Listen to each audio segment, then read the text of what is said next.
So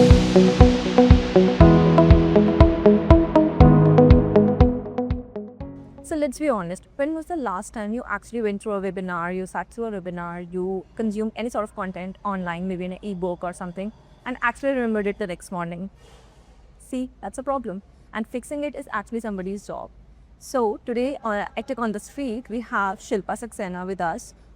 And we'll be getting all the real answers from the person who actually evaluates whether your learning material, whether your digital learning actually sticks or, quietly disappears into the void. So say hello to Shilpa Saxena, Director of Learning Efficacy at Magic EdTech. Hi. Welcome to EdTech on the Street, Shilpa. Thank you. How are you doing today? I'm doing very well. Thank you. Thanks for asking. Perfect. For these particular episodes, you always have one sort of icebreaker. Okay, and I'll ask you one question. This is gonna be super random. So, what is your go-to comfort food? So, like say you had a very long and tiring day, and you go back home. And what is your comfort food? What is something that you crave for? Coffee. If it's summer, it has to be a cold coffee. If it is winter, then it has to be a hot coffee. It's summer. Coffee. Yes. And we have cold coffee. Yes. Perfect. So let's just straight dive into the conversation. So Shilpa, your title is basically Director of Learning Efficacy. To any parent or a student on the street, how would you describe your job title? Yeah. See, in a layman language, when it comes to learning efficacy, it is very simple. It is nothing but understanding what is being taught and then delivering what is being taught. When it comes to delivering what is being taught, it is more like how you are going to apply that knowledge in real life to solve your problems. If you can do that well, that means you have absorbed the content well, and that is what learning efficacy is all about. If your learning program can deliver what is expected, if your learning program makes the learners capable of implementing that particular knowledge in their daily life, that is a learning goal well delivered. So you've spent over 2 decades watching education shift from heavy paper textbooks to AI-driven screens, right? So what is one core truth about how humans learn that never changes, no matter how advanced the technology gets? Okay, so what has not changed all through these years is the core concept. The core concept for any learning program, that is something that has always been defined by the learning objective or the learning goal. That has always stayed constant, be it in the print media or be it in the digital media. The only thing that has changed is the delivery around that learning objective. Like, I still remember the days when we were like really young and we had the print media to refer to. So in those days, we had those heavy textbooks. Even the exams that we appeared into, those also had long descriptive questions. And we would fill in tons and tons of answer sheets. Correct. But yes, now when it comes to the digital media or when we talk of digital first learning programs, it's always like the learning concept or the learning programs, those are delivered into micro chunks. So that actually helps the learners maintain that attention span on that learning goal or on that learning objective, and that helps them absorb the content better. So that has always remained constant, that yes, learning goals or learning objectives, they are the heart of the content. Correct. And if the content is stitched around that, that's absolutely what everyone expects, be it the publishers, be it the edtechs, or be it the end learners, the consumers of that content. So that's what is it. Interesting thought. But one thing that I would like to add for this digital learning programs is that all the digital learning programs, they are now self-paced. So, I mean, your learning needs or your learning pace would be really different from mine. If I want to slow down and if I want to absorb, say, a particular chunk of the content in more time or read through it or research through it more. So I can always do that, especially when it is a self-paced program. And that liberty wasn't there when we were going through the print media back then. So we had those tight deadlines that we have to complete a course in this particular time frame only. Across. Perfect. What is a major belief that you held 5 years ago about how digital curriculum should be structured or how students should be tested that you have completely flipped your mind today? So I think the way the industry has now accepted micro chunking and the way learners also want self-paced program. Yeah. That has actually changed the era of presenting the digital content as well. Like initially, I remember the days when the digital content actually started. So at that time, we had just the PDFs of the actual textbook converted into that, right? So that was the digital content at that time. Yeah. But now it is completely different. Yeah. Now, while the learners may have textbooks for reference, they Yeah. have the microchunk digital learning concepts in the digital programs. Okay, so that is not the replica of the textbook, right? These chunks are different. There are a lot of interactivities that are there, and a lot of, you can say, self-evaluation plans that are also there. So that has actually helped the learners absorb the content and also test how much they have absorbed. So I think that learning and testing, that is going hand in hand, and the way it is being paired up, that has become the essence of the digital learning programs now. So you do not have to wait, say, all year through to test how much the learner has absorbed. Okay, it is like you are testing the learner side by side. You're delivering the content, you're testing, and you are ensuring that, okay, has the learner absorbed it or not? Okay. And if not, then you are tying in the remediation plans around that. Yeah. At the same time. So might we'll be tweak that, it. that the child has a misconception. Yeah.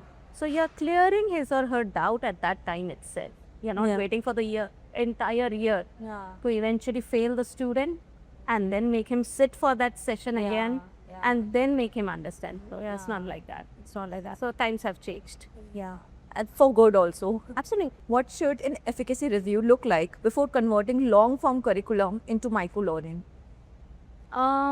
I would say that we should be chunking out the learning goals or the learning objectives, and then we should also tie in those learning objectives against a curriculum requirement. All right. Like, we may be creating the content for different geographies, and each geography has a curriculum or has a standard requirement, right? Yeah. Now, if you are able to tie in your learning goals with the curriculum requirements, it actually helps the teachers or the instructors also to recommend your course and guide the learners that, okay, you have got so and so standard to, study, and you have got this particular digital program to go with it. Yeah. So that is like the step one for creating any digital learning program. That's what I would say. All right. Perfect. So while we are doing this efficacy, when you do your efficacy reviews, what are the top 3 things that you look out for? Okay. So I personally start with standard alignment first. Okay. Like if we have the learning objectives in place, we map it with the standards. We see that for that particular geography, for that particular learning program, all the standards, those are being met through those learning objectives. Okay. Once that is there, that's when we see how much is the seek time of that digital learning program. So that helps us decide how much content should be tied into that. Okay. Or what should be the length of the content. That helps us in micro-checking the content. All right. And then we also tie in the evaluation programs, which could be the self-evaluation programs as well as the teacher or the instructor-led evaluation programs or the assessments towards the end. That helps us assess how much the learner has absorbed. So when we have all these 3 things in place, a combination of these 3 things helps us make our learning program effective and deliver what is like intended.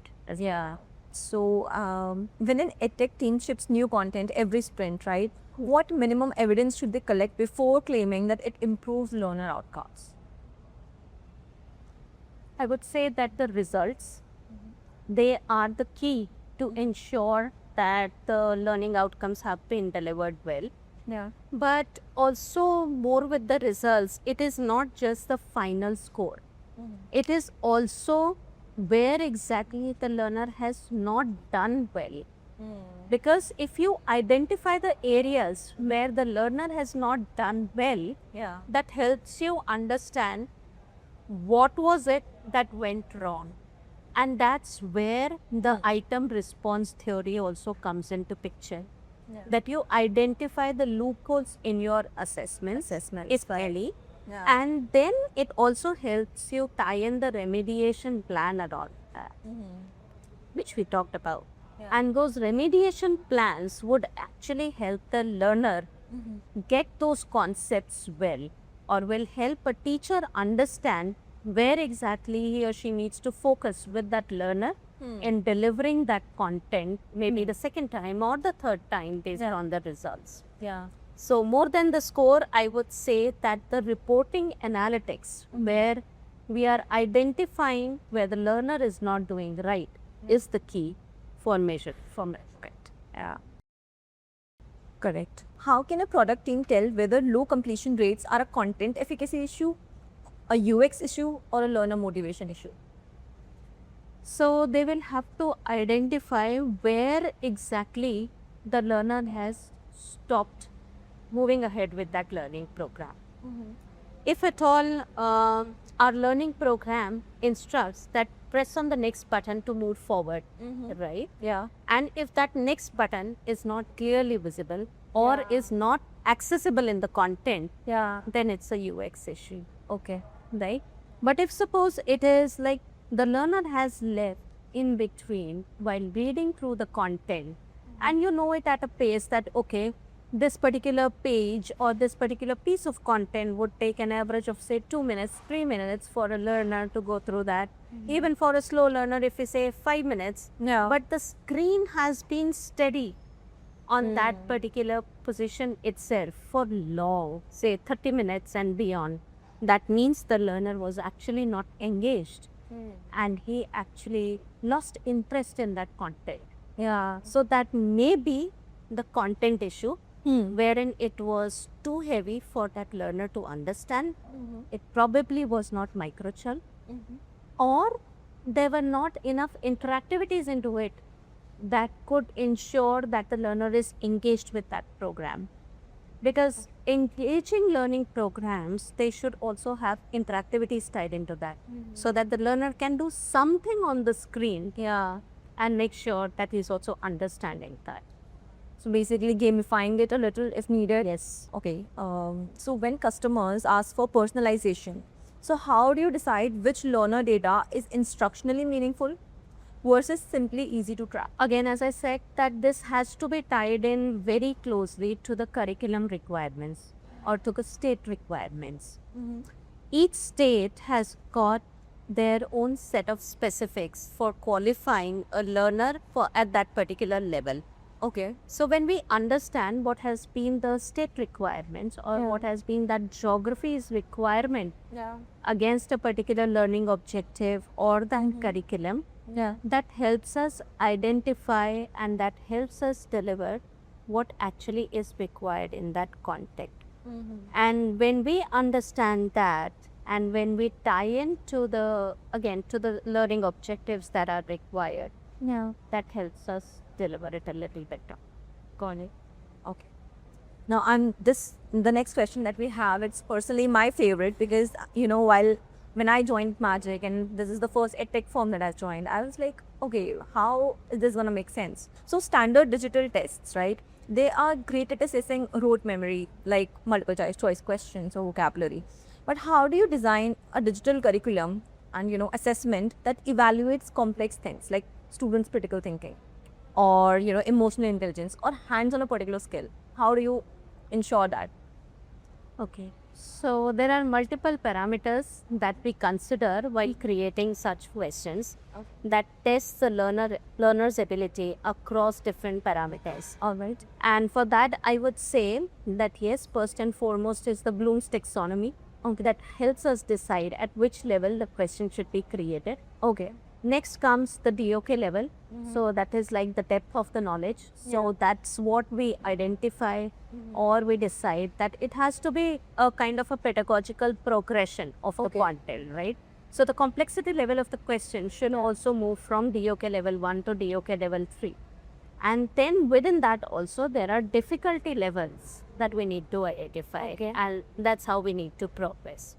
So when there is a combination of all of these factors, and through all of this we ensure that the learning levels, those are mapped for that particular age.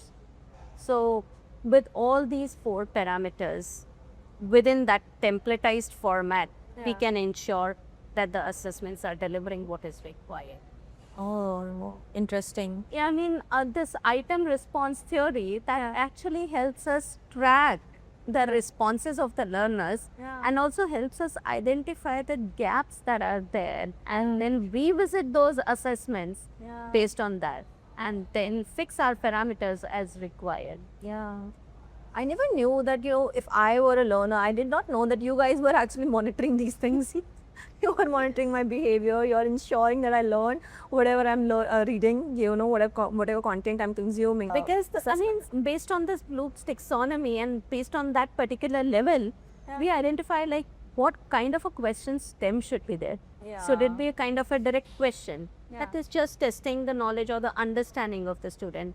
Or should it be a kind of scenario-based question or an application-based question that is actually giving an opportunity to the learner to apply that knowledge in real time and then answer those questions? It could also be that we are trying to create a question that is cross-curricular as well. Like, for example, this is like one of my favorite examples when we are teaching technology or when we are teaching computer science to students. So there is one concept of, say, Excel or of PowerPoint, right? But within that Excel or PowerPoint, what question we are giving to the learner? Maybe we are asking the child to prepare a kind of a budget for his or her birthday party. Right? So that's where we are teaching the child kind of financial planning along with Excel skills. Again, if you are asking the child to create a PPT for a photosynthesis process, we are tying in science with computer science.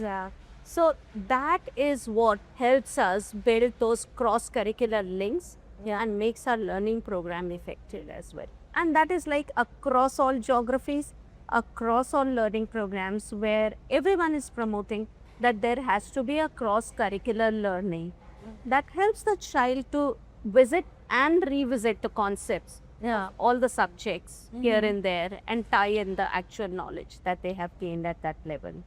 How can learning teams avoid mistaking time spent or content completed for real learning progress?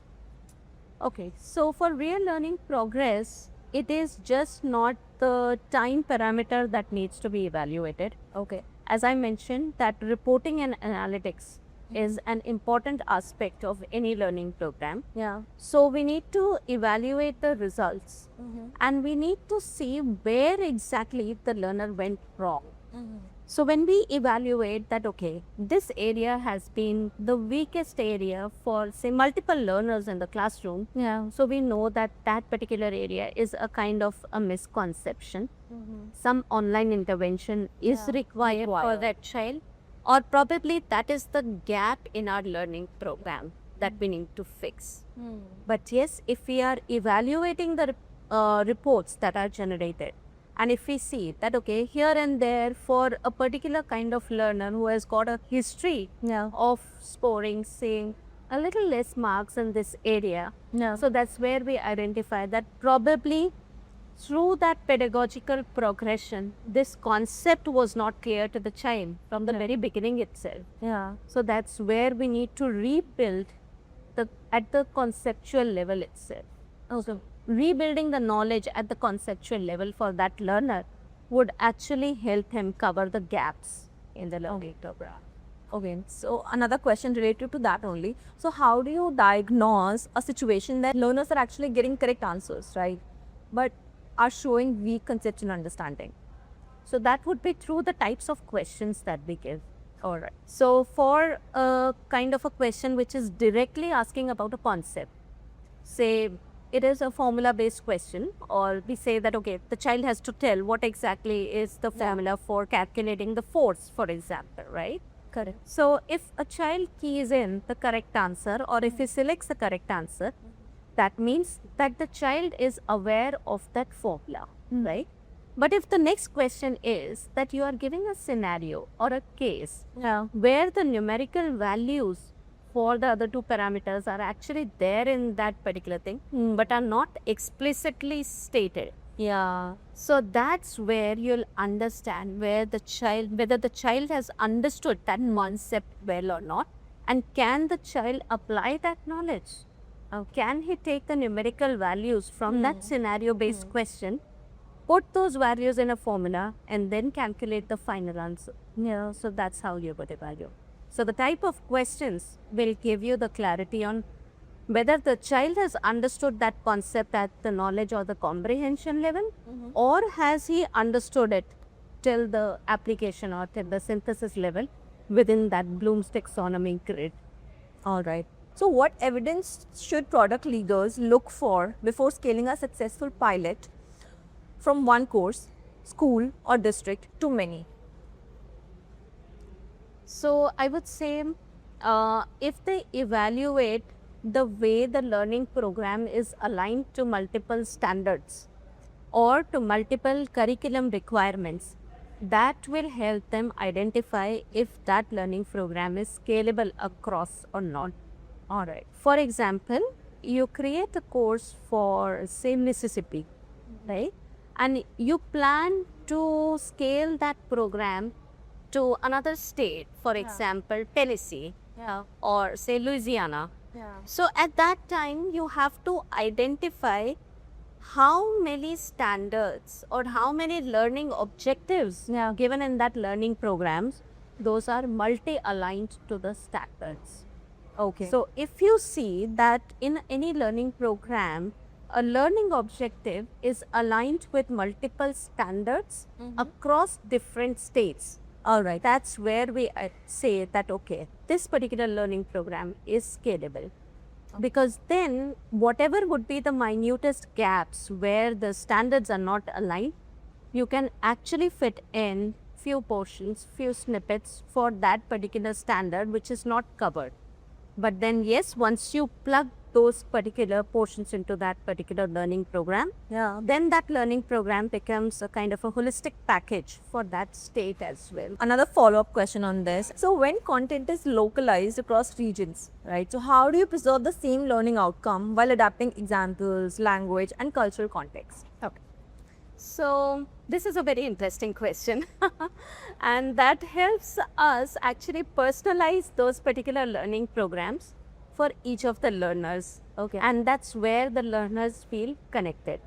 So you'll identify the pieces that actually change across geographies.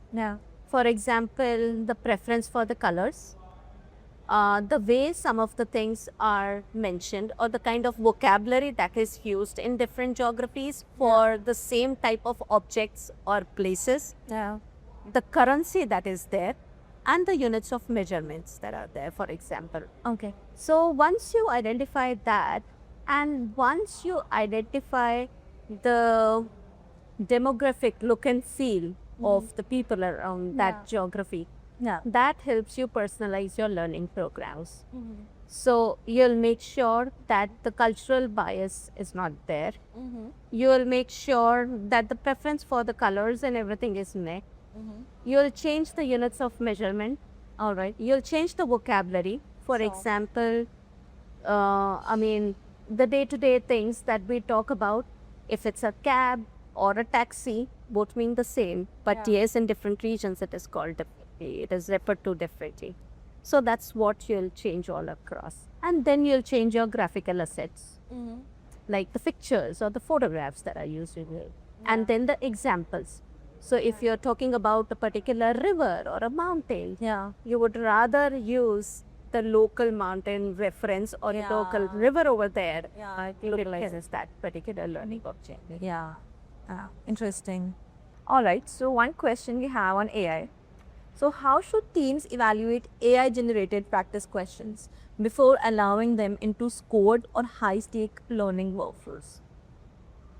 Okay, this is a very interesting question and a very practical question. There, most of the times we see that people tend to say a kind of an inclination towards the AI generated questions because they are quick to generate. Right. Saves a lot of time. Saves a lot of time. But then what exactly you are compromising while saving the time, that is something that needs to be evaluated.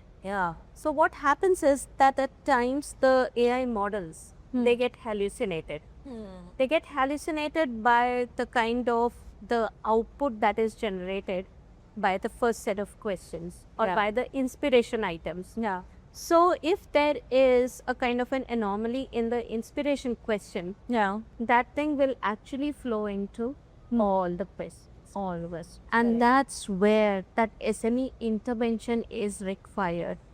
That's where people have to actually focus and also put emphasis on a kind of a human-led review that helps to fine-tune the AI-generated questions. Yeah. So that is something that all of us, we should be very particular about.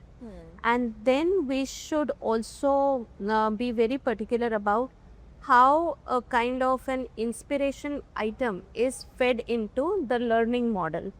So that inspiration item at the first place should be well validated and should cover all the parameters of a good assessment program or of a good assessment requirement.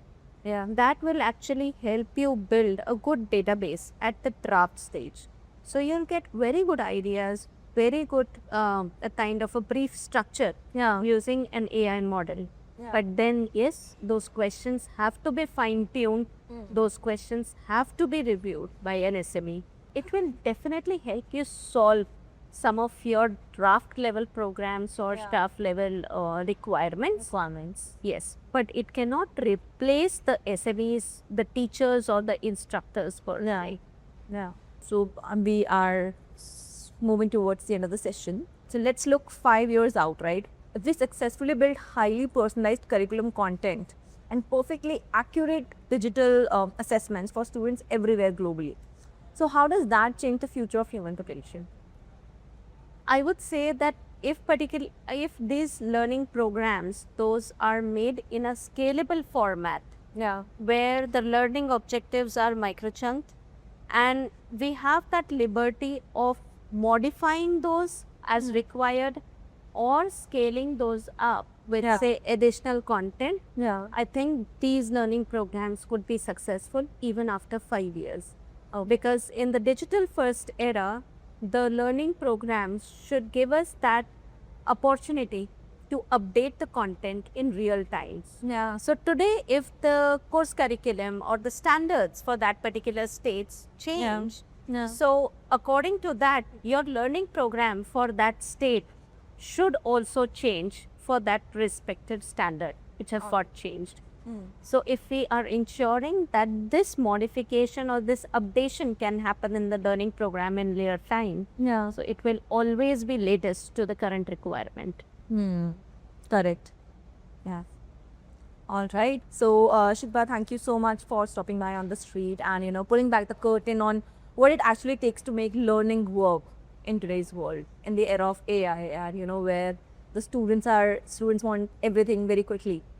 They want quick content, they want consumable content, but they also don't want to compromise on the learning.